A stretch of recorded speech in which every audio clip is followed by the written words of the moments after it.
Hey everybody, good morning. It's about 11 o'clock in the morning Eastern Time. It's the 28th of October 2021.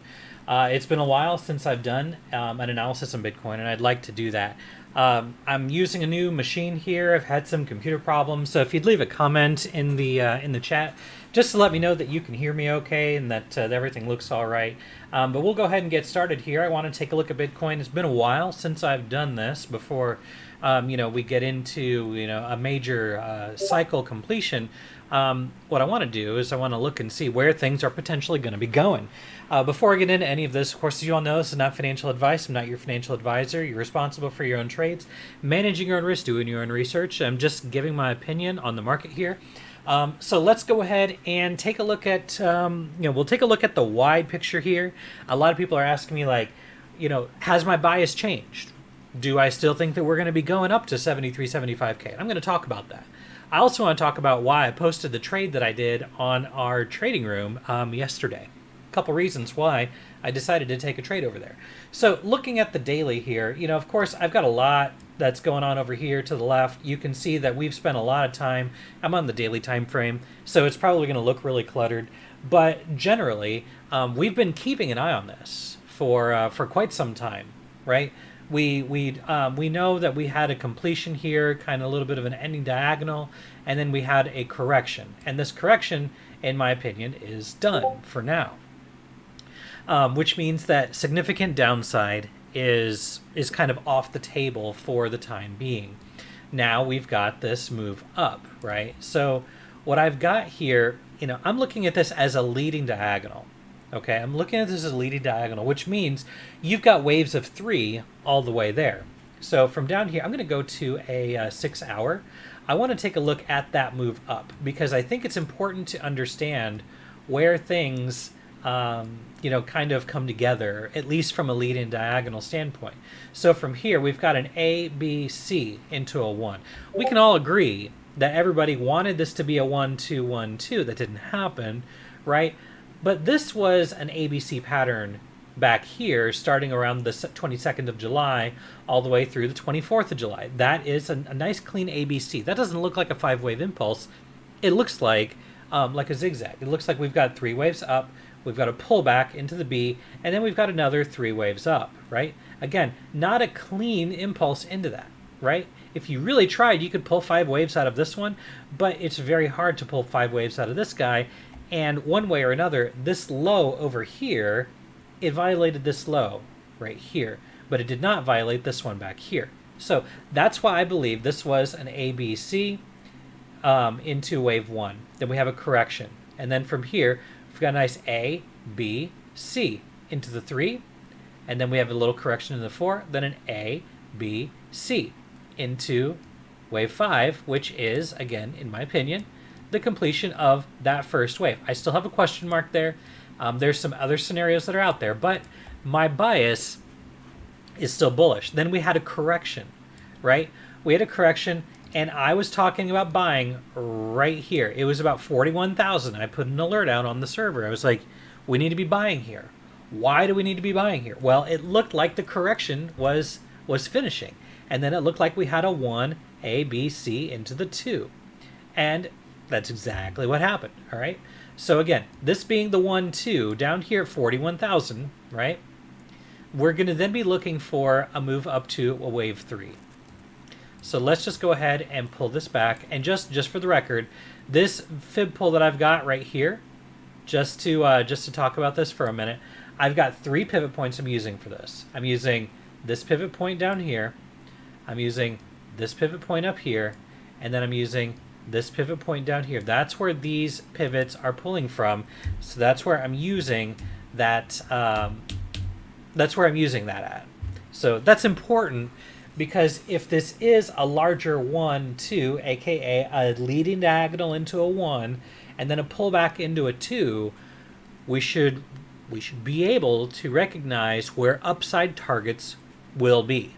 Okay, so even if this is not a 1, 2, 3, and this is just an ABC, we would reasonably expect us to visit the 100% equality, which when I say that, what I'm literally meaning is we measure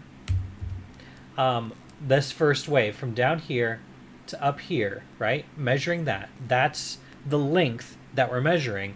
And then we're going to project that measurement from the pullback, right? So 100% equality would be up here at about $73,472. So I've been talking on the server about, hey, so yeah, we've got that 73,000 target. That's why on the server I was like, hey, if you're going to go long here or you're going to get spot here, be ready to see what happens at 73. Now, the upside target for a wave 3, the larger wave 3, right? So this is the 1 and then the 2 here. The larger target to the upside is actually going to be here at about 107 to 116,000.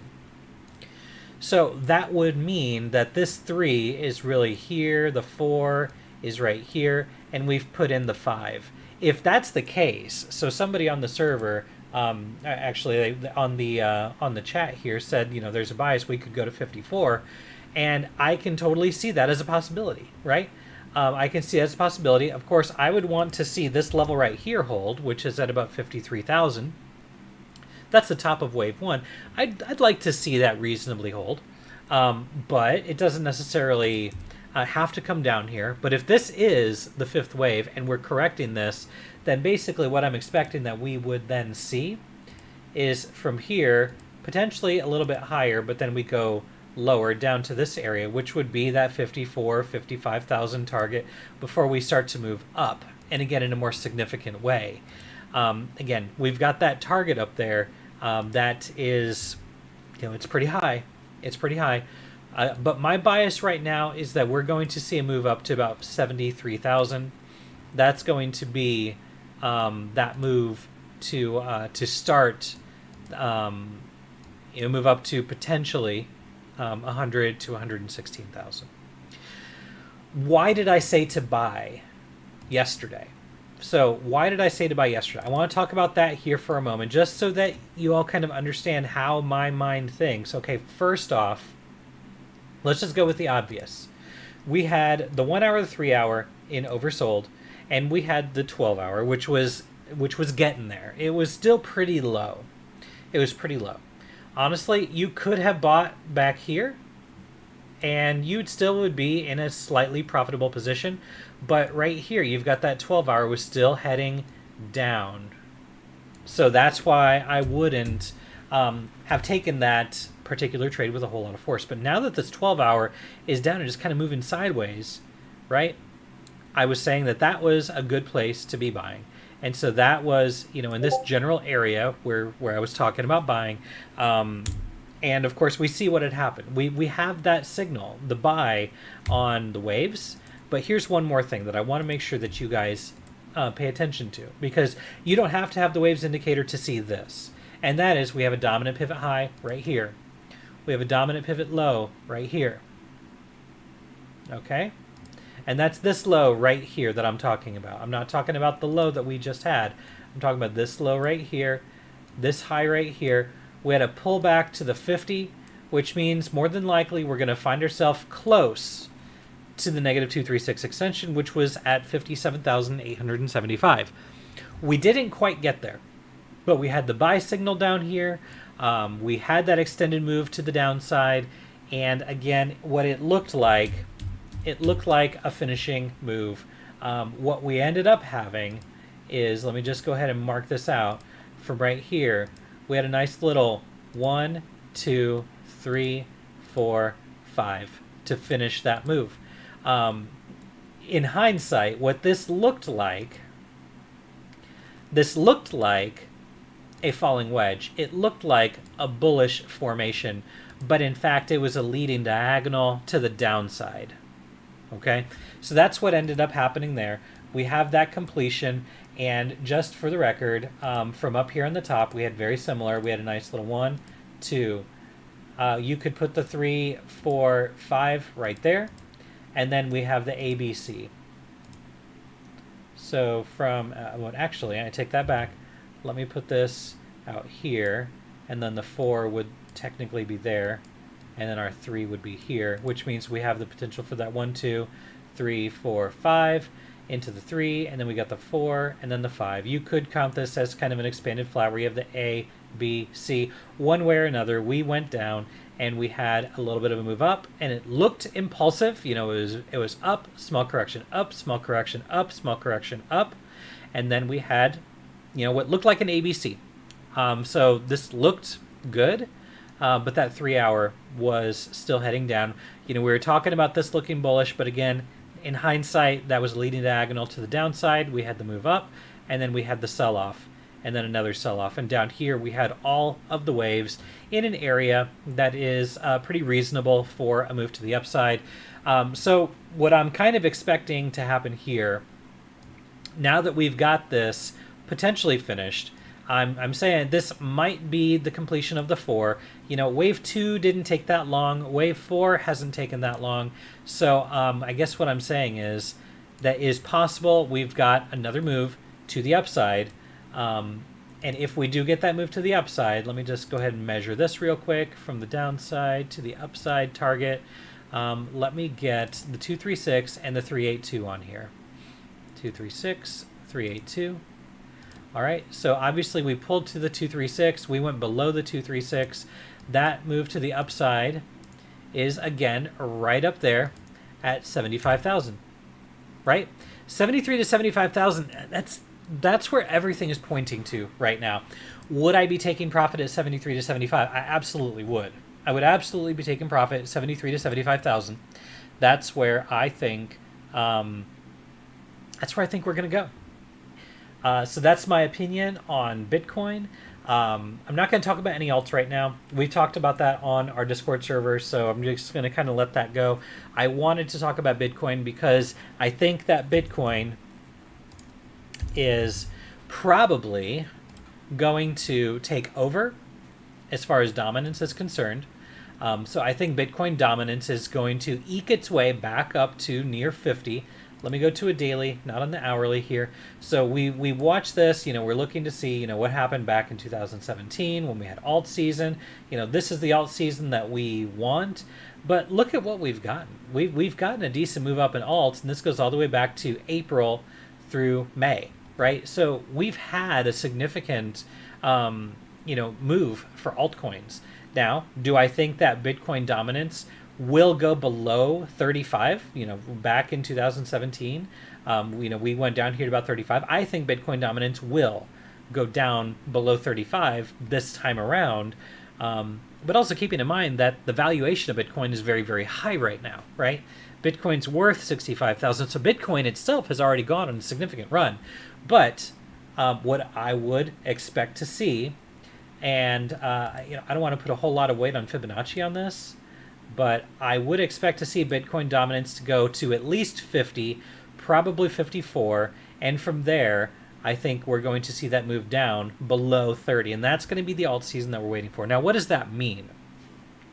That means that what is more likely going to happen, more than likely, we're going to see Bitcoin go up to that 75,000 target, and because of that, Bitcoin dominance is going to go high. Bitcoin dominance will go higher. Again, somewhere around 50 to 54%. I mean, 58 if we're lucky, but I doubt it. It's going to go up here. And then what we're going to see is the alt season. That's, I think, when we're finally going to see alt season going somewhere up in this general area. And then we're going to see a steep move down. There's your alt season. And that's going to probably go into, you know, I would expect it to happen in the next 2 months. But we'll see. We'll see. Things are probably going to happen very fast. But then when that happens, Bitcoin is going to go on a run. Altcoins are going to lose value very quickly. It's exactly what happened in 2018. We had the massive sell-off event on Bitcoin, and that is what started the bear market in 2018. I'm not saying that crypto is going to enter a huge bear market, but what I will say is that there are certain assets that are going to hold value better than others, and I would say that small micro cap coins are not where you want to keep your money long term. I'm just going to leave it at that. I'm not going to get into a lot of the details, but I would expect Bitcoin dominance to recover after that happens, right? This is where Bitcoin's going to take a blow off top, potentially to that 120,000 target to the upside. So one day at a time, 1 week at a time. On our server, we're going to be looking to get access to some good trades for those altcoins here in the coming weeks. We'd love to have you there. If you don't have access to our Discord, just go to bitdoctor.org. All of the information that you need is there. And I'm going to go ahead and end it here. So wherever you are in the world, I hope you're having a good day, good night, and a good evening. Take care, everyone.